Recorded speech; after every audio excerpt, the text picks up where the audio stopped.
Hey guys. Hi Jamie. Hi H.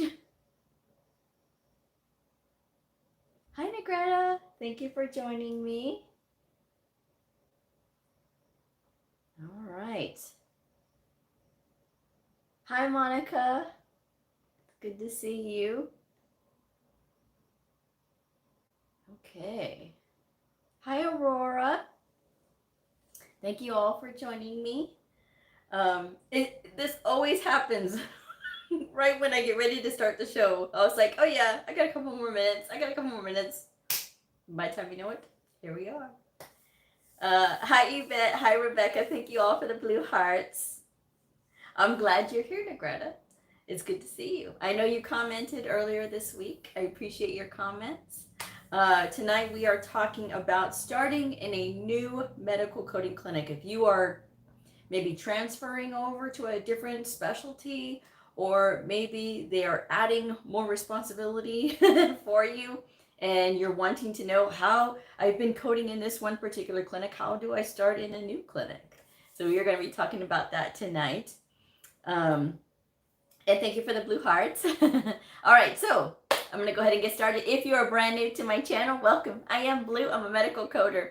Tonight, I am discussing about what happens when you have to start in a new clinic. How do you prepare yourself for changing the way that you've been working? If you've been working in, say, a podiatry clinic, and they're all of a sudden asking you to go to the pulmonary clinic, how do you make that transition? You've only been working on the musculoskeletal system, so what do you do now? How do you work? How do we start? So I'm going to give you some tips from what I did. I have worked in a plethora of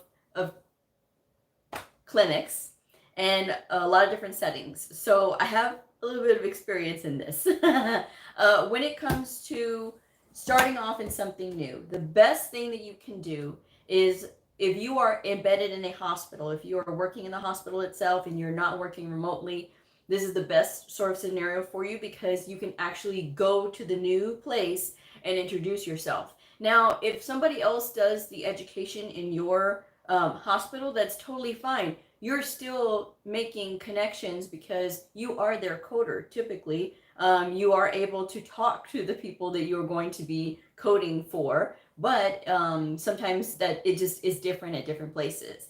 But I say, if you have no rules at your facility and they're totally okay with you talking to the providers, go over there, stop by the clinic, make sure that you get yourself familiar, make sure they know you. And this is everybody, the nurses, the providers, they all need to know who you are. And while it may be intimidating, it never hurts to go in and poke your head and look and see and just say hi and good morning, if it is the morning time, or if it is lunchtime and you're trying to poke your head and see if anybody's around. It's nice to have that face with who is actually coding those records. And if you do get a chance to talk to somebody like a tech, then you can start asking them questions. What are the kind of procedures that are done here? When I was tasked to help out actually resuscitate the pulmonary clinic, I had not done pulmonary clinic coding before. I had done plenty of pulmonary patients. I had coded for plenty of them when I worked as a professional fee service coder, but I had never had hands-on work done right in the pulmonary clinic. Now, I know about some of the procedures that are done in the pulmonary clinic because I am an asthma sufferer. So I was diagnosed with adult onset asthma, and so I have had plenty of these procedures done myself, but it is different when you have to code them. So what I did was I went over there and I started asking the pulmonology tech, right? What do they do? What are some of the procedures that are common for them? So she starts telling me about the pulmonary function tests and everything else that they do there. So I'm listening, right? And I'm listening because I'm there to observe and really kind of learn what they do. I don't really have a lot of questions yet. When you're brand new, you're not going to have questions, but you need to absorb what they're telling you. So I went back and I started to pull all of the encounters that I was responsible for now. And I made contact with all of the providers. So again, depending on your facility's rules. But if they don't have rules for this, then you take the wheel. So for me, what I did was I emailed everybody and I told everybody I'm your new coder. I will be stopping by if you have any questions. And when I stop by, let me know and we can set up more time to talk if that is what you want.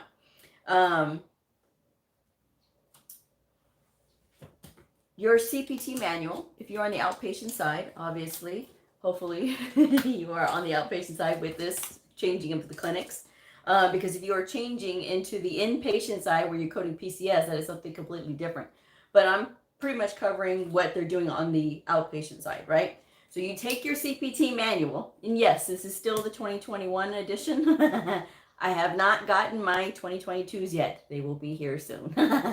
But what I did was I took the respiratory section and I reviewed all of the procedures that are done in the respiratory section. I also went to the medicine section and reviewed some of those procedures as well, because I wanted to be sure that I had all of my bases covered, because I didn't know what I was going to be up against. And looking at this section, it really did help me. So I took the time to read all of the instructional notes for that section. And I recommend that if you are in any specialty, if you are an ortho, you need to be looking at the ortho section and you need to be reviewing all of those codes. Look at everything that they offer in that section. You don't necessarily have to know what the code is, but you can go to that section of the book so that way you can review that section and any of those notes in the AMA CPT manual. So that is your homework part of it first, right? Making the contact with your new providers, letting them know who you are, letting them see your face, so that when you do start to send them queries, if you need to, they know who it's coming from. They know what your business is, basically, for contacting them.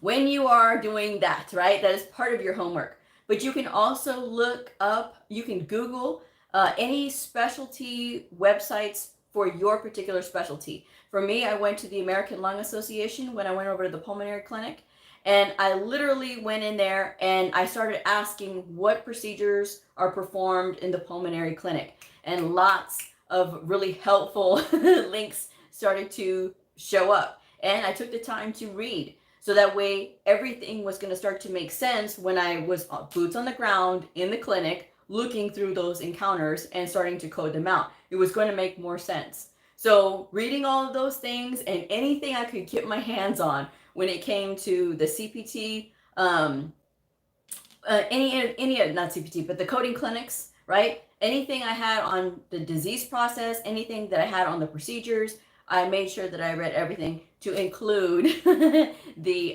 coding clinics on those things, because you want to be able to see what advice did they have.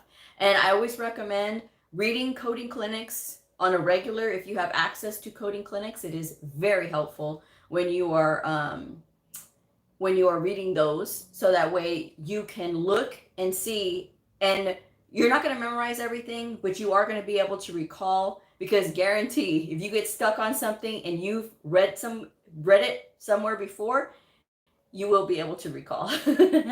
So I'm going to read some of these comments before I continue on. Jamie says, I'm doing lots of billing and coding referrals. That's great. Good.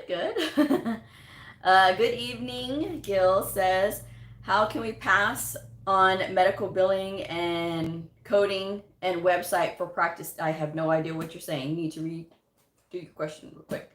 Guy says, good Wednesday. Good wet Tuesday, Wednesday. Good wet Tuesday day and night here. I hope it is clear where you are. Hello there, Guy. Yes, it was very nice, very fall-like today, very clear. It was not hot at all. It was actually really nice. And I almost regretted that I couldn't be outside all day today. So, Negretta says, do you have a video on how to get a refresher course in medical billing and coding? Any info will be greatly appreciated. Also need ICD-10 CM training. Fufa, I'm not going to answer your question because my name is BLEU. Thank you.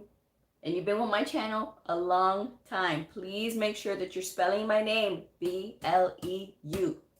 Christina, after looking at the pathology and lab section, is that a difficult specialty to get into? Not as difficult as you might think. I've seen plenty of job listings for pathology coders.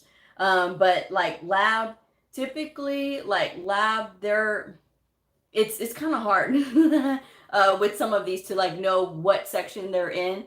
But I mean, labs are always hiring too, so you may want to look at that. And sometimes they may not hire because they do a lot of the same things. So sometimes the techs are the ones that are selecting the codes already, and they don't typically need coders to do that.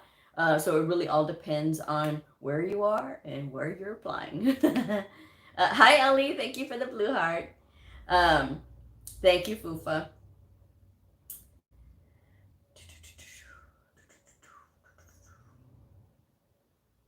Okay, so Fufa says, okay, so you retracted your statement. Thank you.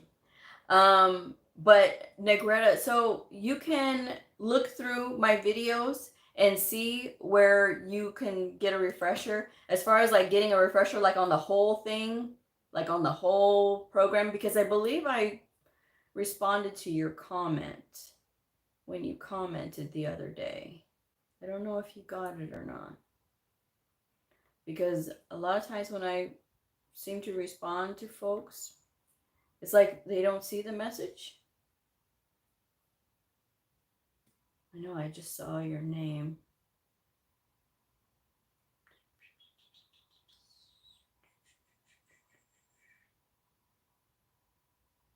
Well, I didn't get that many. Or did I?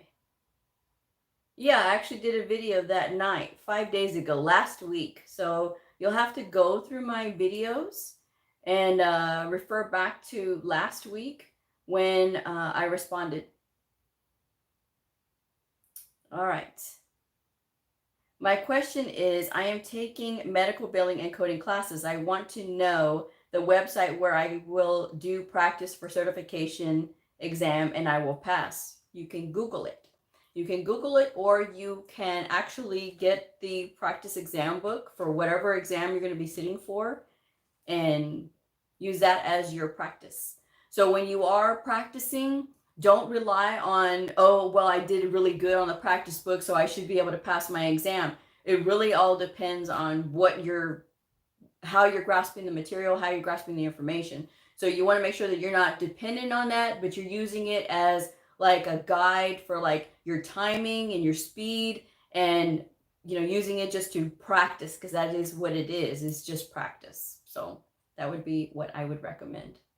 So going back to the topic at hand tonight, when you are starting in this new clinic and you've reviewed the CPT manual, you've looked at the websites that are specific for that particular specialty. Again, sometimes it's going to be sites like orthoinfo.org. That is a really good website for people who are orthopedic coders who need to understand the disease process of injuries and of organic conditions. So it really does help you to get what it means when they're saying this. So if they're specifically saying something about a particular body part or area, then you can look at that particular condition in orthoinfo.org, and it will explain it basically in plain terms. So that way it will help you to get like, okay, that's what that means. Because reading it and understanding it are two very different things. When I was working in the pulmonary clinic and I was having to take off my ortho hat and put on my pulmonary hat and be like, okay, well, now I'm thinking about the lungs, and I'm thinking about all of these things that go with the lungs and the procedures that go with those, as well as the E&Ms that go with that as well. And now, obviously, we're going to be using outpatient level E&Ms, 99202 to 99215, and working with those levels. Okay, so now this provider needs to be educated because I'm missing this, or this information is not clear. And at the time, we were not in where we are now, where in the outpatient setting, you are going based on medical decision making or based on time. Now you are. But back then you were not. So a lot of times it was like, okay, you're missing bullets, you're missing points. And so because of this is why you're getting this level. And so it was a lot about education. when you're educating your providers, it's not about telling them, okay, we're doing this to maximize payment. No, that's not it. We are telling them and educating them based on making sure that everything is accounted for when we are looking at this E&M level, when we're looking at this procedure, when we are looking at the documentation on this diagnosis. Is everything supporting? Is it within its means? Obviously, they don't have to, back then, they didn't have to do a comprehensive exam and all of this for a medication refill, okay? They just needed to do problem focus, right? If they were going to do something like that. So there was a huge difference. And then understanding that, because at the time, they all thought that, oh, well, if I document all of these things, I'm going to get a high level anyway because I have all these points documented. But what I had to explain to them was that level has to be supported by what's going on medically for this patient. It's not just that you do comprehensive exam and comprehensive review of systems and boom, you got a high level. No, if it is basically an ingrown toenail, you're not going to get a level 5 for that. That is over proportionate to what's going on. It has to be something more reasonable. So that way they're not wasting their time. The patient's not being there any longer than they have to. I was explaining to them, okay, this is more reasonable for this level of care when you're thinking of medical decision making and all that you have to do. So that made things a lot easier. So you have the fundamental basic understanding of coding. So generally you can be put anywhere with just a short amount of time, be able to grasp what's going on and then start coding like you normally would. So that was something that one of the bosses that I've had, Laura, she told us was, you know how to code. You've passed your certification exam, you can code anywhere. Because a lot of the girls were upset when they were having to be switched to a new clinic. I don't know how to do this. I don't know what I'm doing. She's like, no, you're a certified medical coder. You know what you're doing. Now it is, you're learning a new clinic. Not that you don't know how to code, because you do, but you have to just start in something new. And being open to start in something new is really key. It's really important. So just make sure that when you're doing those things, that you are taking the time to review that CPT section. Make sure that you're looking up those websites that will be helpful for you on the internet. Don't go to discussion boards and Facebook groups and all that other stuff. Don't do that. Go to websites, like things that are relevant and pertinent to that particular specialty. When I went to the pulmonary clinic, again, I went to the American Lung Association, and that spawned off a lot of different websites that I could go to. So it's the same thing if you're going into orthoinfo.org. I think it's like foothealthfacts.org is for pulmonary podiatry. But there's a lot of really good websites out there that when you're looking, you'll be able to find. Those .org websites are very helpful for that. So get to know your specialty, get to know the providers in your specialty. And if you're doing remote right now, that's okay. You can still reach out to them on email. Now, I recommend making sure that your email is sounds very professional and that you are using proper punctuation and all that good stuff, because this is going to be their only impression of you. If you're not in front of them, this is going to be your only impression, that they're going to get from you. So how you sound, you need to make sure that you sound clear, concise, complete, polite, because things can get mistaken, if you are in a rush and you're not really putting a lot of thought into what you're saying. So just make sure that you are very professional in your correspondence with them, because again, that is what is going to be that single link that you have. And that is going to be the deciding factor on whether they are going to open your emails or not. And while it is very important for them to accept your education, the coder has to be willing to bring their A game as well, so that the provider feels comfortable. And if they're asking you something, if they happen to say, well, I'm glad we have a new coder here. Hey, I have a question. And if you say, oh, I don't know, you never tell a provider that you don't know. Because even though you've not done that coding clinic, even though you've not coded in that clinic yet, it does not mean that you don't have the ability to be able to help them. So just let them know, I need to pull a reference for that, and I will get right back to you. You never tell a provider you don't know. Even if you are brand new to that clinic, you never, ever tell that provider you don't know. You want to be able to instill trust in you from them, because they are going to have to get to know you. And you want to put your best foot forward at all times. And it starts the second they ask you for something, because sometimes they will test you to see if you are one of those ones who's going to be very conscientious about what you're doing, or if you are going to be one of those ones that doesn't care. So it really all depends on what kind of interaction they've had with past coders before, and you may get the wrong end of the deal on that one, because if they've been mistreated before by coders, then they may see you that way. But you have to make it clear that you have a new agenda and that you are there with good purpose. So just make sure that you are clear on those things. And when you are that way, then they're going to know that you're going to be different from all the other experiences they've had. So that's my advice there. Hi, Carissa. So make sure when you're doing that, that's the way you're going to approach this. Is it overwhelming to start off in a new clinic where you have no idea what's going on? Yes. But it's not impossible. You were tested when you passed your certification exam. You were tested on every single specialty under the sun, right? And you were able to pass your certification exam, obviously, because you have your certification. It's the same thing when you start in a new clinic. Now, it doesn't matter how long you've been in your clinic that you've been in, and you're going to a new one. This is an opportunity to learn something new. I never tell my supervisors no when they want to put me in a new clinic. I never say no, because that's more experience that I can add to my resume. If I had said no, I would have missed out on professional fee coding, right? Pro fee coding. I would have missed out on emergency room coding.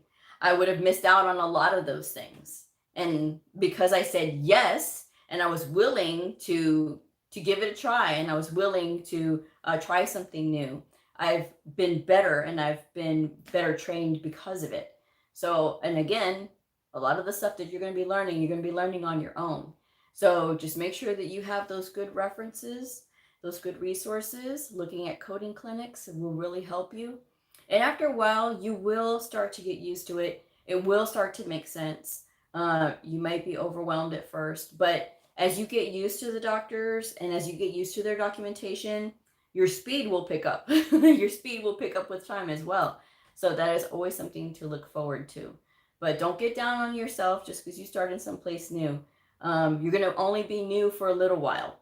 You're not new forever, okay? You are going to have that time of adjustment.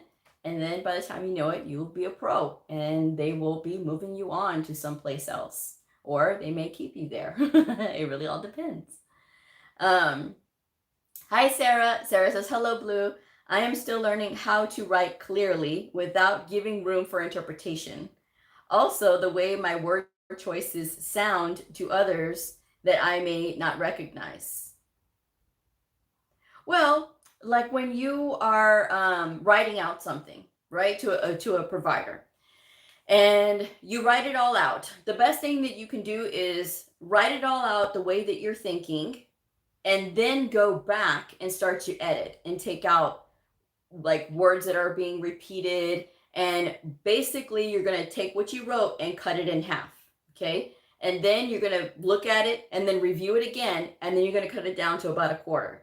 That's how much attention they're going to give you, okay? So you don't want to make your emails too wordy. You don't want to make them long. You want to be able to get to the point, be concise, but also professional at the same time. And I know it's a tall order, but when you start to train yourself this way, trust me, it's going to make things a lot easier. So write it all out, cut it in half, and then cut it in half again. So get it down to about a quarter. And then you'll start to choose your words more carefully, and you'll start to get to the point a lot quicker, because that is what these providers are looking for. We had a physician champion visit our hospital. And this physician champion was amazing because he understood the importance of medical coding. And there's nothing better, at least in my mind, than a provider who gets it. A provider who understands that medical coders are important and that what we do takes a lot of brain power. Trust me, this is an ace in my book. So this provider likes to write. So he's very detailed, but you have to remember, this is a doctor who speaks doctor. Now you'll hear that in the industry. Oh, well, they're speaking doctor and you're speaking medical coder. This is two completely different things. Yes, while that is true, doctors speaking to doctors sometimes things can get lost in translation, and that is not a stranger to coding, right? So this physician champion had written out this wonderful 2-page synopsis of what he was talking about. I thought it was brilliant. I thought it was beautiful. I looked at it. I was like, oh my gosh, he's got everything in bullet points. And I was suspicious of him, I'll be honest, because I didn't know what he was going to say.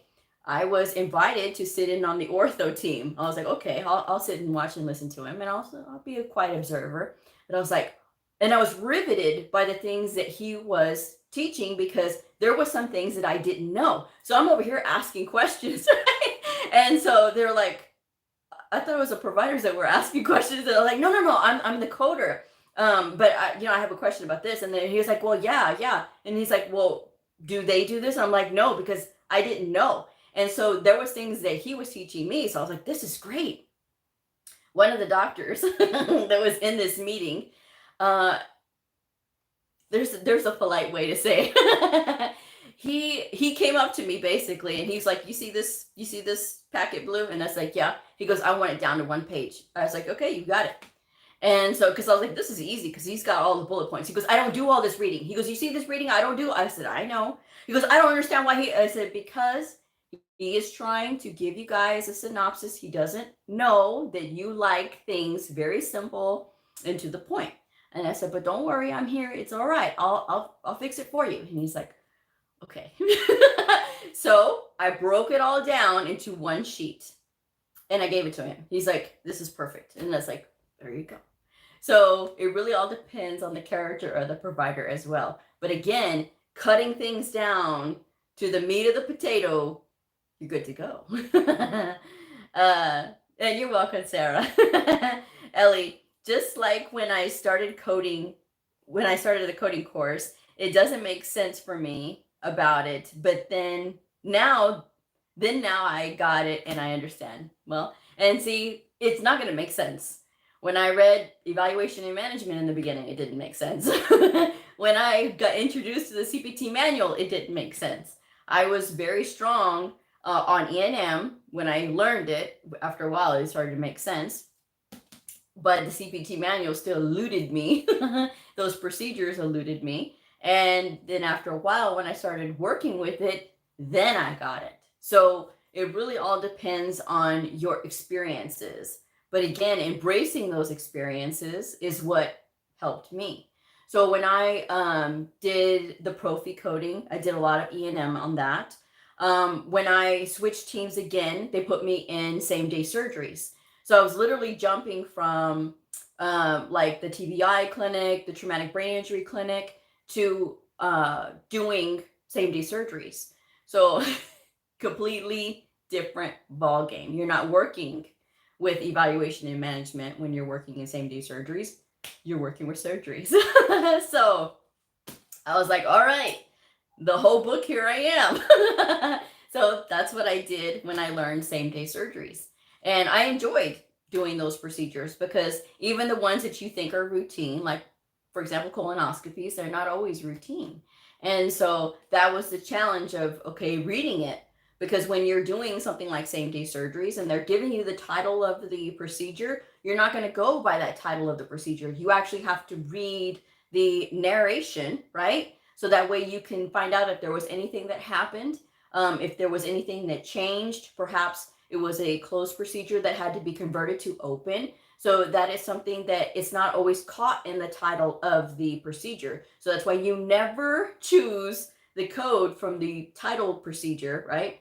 Title of the procedure, but you go into the narration and you read to verify that that's actually what did happen. Because if there was anything else, sometimes a provider doesn't know that there's other procedures that can be picked up along with that procedure. And you reading that note is going to be able to find all that stuff out.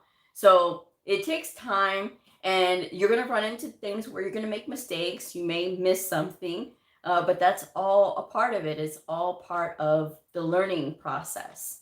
One of the more funnier ones that I had when I first started in ortho, the provider did an injection into the AC joint in the shoulder. All I saw was shoulder, and I immediately coded it as 20610, the arthrocentesis of a major joint, right? Because I saw shoulder. I didn't look that the injection was into the AC joint. AC joint, if you don't know, is a medium-sized joint. It's considered medium-sized. The shoulder is considered a major joint, right? And so that's why I was like, oh, when my stuff got audited, and my boss was like, well, actually, they injected it into the AC joint. And I'm like, yeah, so? And she's like, AC joint is considered medium size. And so we looked it up in the book, and I was like, oops, I was like, just kidding.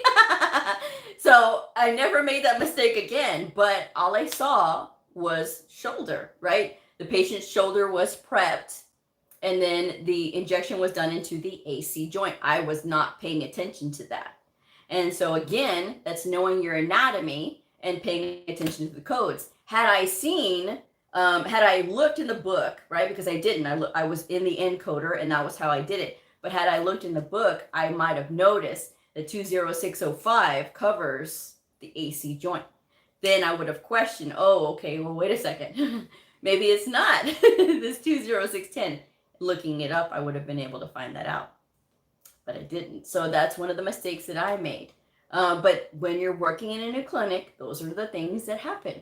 But it's a learning thing. And now whenever I talk about it, I always make sure, and when I talk about it on Patreon, I make sure that the people who subscribe to my Patreon channel know AC joint and your major joint are two different things. So the shoulder glenohumeral is your major, and AC is the medium-sized joint. So yeah, that's one of the things that I learned. Christina, are there certain specialties where you will not use Higgs Pix? I mean, you're going to use Higgs Pix everywhere. I mean, even when you're, for example, when you're doing the injections, you have to put with what was injected. So there's a Higgs Pix code for that. And so when you're looking at then you're looking it up in the Higgs Pix book. If you are working like in the physical therapy clinic and they're issuing out like cold packs and things like that, that's a Higgs Pix code. Okay. If you're working in the podiatry clinic and they're giving shoe inserts, again, there's a Higgs Pix code for that. So there's ways that Higgs Pix is going to be covered, whether it is inpatient, on the inpatient side, or even on the outpatient side. I mean, Higgs Pix is everywhere. Higgs Pix is nothing to be scared of, guys. I know that a lot of programs really don't kind of touch on it a lot because it's kind of the almost forgotten book because it's so small. It's so small, and a lot of times it's just like it's very basic information that you're going to be using in Higgs Pix. And some facilities don't use all of the codes that are in the Higgs Pix book. That's understandable, but there are some things that, are going to be needing to be picked up, and it's from the Higgs Pix manual. And Higgs Pix is, you look up the codes in the Higgs Pix manual the same way you would in the CPT manual, the same way you would in the ICD-10-CM or ICD-10-PCS manual. Start with the index and then go back to the tabular. Same way. Just get familiar with your Higgs Pix book, and I'm telling you guys, it makes life a lot easier when you make yourself familiar with the books. Christina, I am only asking because I did not have a very big exposure with my program. Again, like I said, sometimes it's not really covered because it's basically done the same way. And so I think at that point in some schools, it's like, okay, it's really repetitive if we're going over Higgs Pix. But again, Higgs Pix is not that scary because you're basically looking it up the same way. It's got its own tables in there. It's got an index. It's got a tabular section. And it's very small. I mean, it's the smallest book compared to the CPT manual, the ICD-10-CM, or the ICD-10-PCS manual. It is very small. And so it's not intimidating, guys. Really, it isn't. Just get practice with it. And if you know that there's something that is being administered, then okay, then you can look and see if there's a code for that in the Higgs Pix manual. Make sure with your facility that they do use those codes, and if they do, then you're good to go. You'll be able to find it. You can, if you're using the 3M encoder, I believe you start off in that section under Higgs Pix, and then it'll bring up all of your Higgs Pix available codes, and then you can go from there. So I hope that answers that. But yes, starting in a new clinic is a lot of fun. I always get so excited when I start in a new clinic because I think, this is like a blank slate for me. And I get to work with new people and I get to educate them. I get to learn more. And so that's what I enjoy. And when you do something that you love, you never work a day in your life. And so for me, working in new clinics like the pulmonary clinic, and I also did the neurology clinic. I did that as well. And working with the neurologists in the neurology clinic was a lot of fun. Those folks are so, I mean, just the conversations alone, and you're just sitting there, and I'm like fascinated with what they're saying, and I'm just like on the edge of my seat, and they're like, you're very interested in them. Yes. When they start talking about migraines and everything that they do for those patients, and I was like, oh, okay, well that makes sense. Well, that makes sense. And so I don't know, it's the nerd in me. The nerd in me is like, oh, we do something fun. But always look at starting in a new clinic as a good thing, okay? It's adding more experience to your resume. That way you can go anywhere. Literally, I can be plopped anywhere and I can start and just go because I'll know how to start. I go through my processes. I meet the people. I talk to the nurses or I talk to the techs. I start asking them what procedures go on here in this clinic so that way I can get more familiar. And then I start familiarizing myself with that part of the book, of the CPT manual. I start looking for resources online, and it just makes things a lot more easier when you start reading and you start going through those things. So it's all about your research, your research abilities, and making sure that you stay on top of that really good communication. Make sure that your providers instill trust in you. And even if they may have heard that you're brand new at this, it should not deter them from wanting to ask you questions. You should embrace their asking you questions, okay?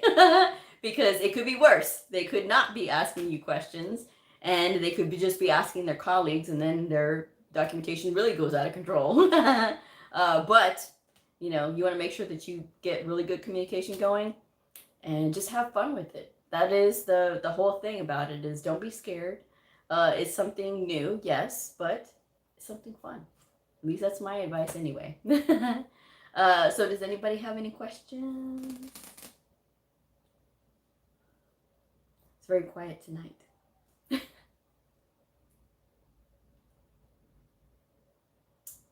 Alrighty. And I didn't miss anything, so I may have an early night tonight. All right, well, thank you guys so much for joining me. We are very close to 14,000 organically grown subscribers, and I am very excited and so thankful for that. I can't wait to see it go 14. Oh, okay, good. Sarah. All right, so I'm going to go ahead and wrap this one up. If you haven't had a chance to subscribe already, I hope that you do. And tomorrow's episode, Wednesday and Thursday, will be pre-filmed. So I will not be in a live tomorrow or Thursday. So be sure to still check out my video. I'm going to upload a pre-filmed show for y'all. So you have something to watch at 7:30 with me. But yes, I'm going to go ahead and wrap this one up. Please give this video a thumbs up, share it if it helped you, and I will see y'all on the next episode. Bye.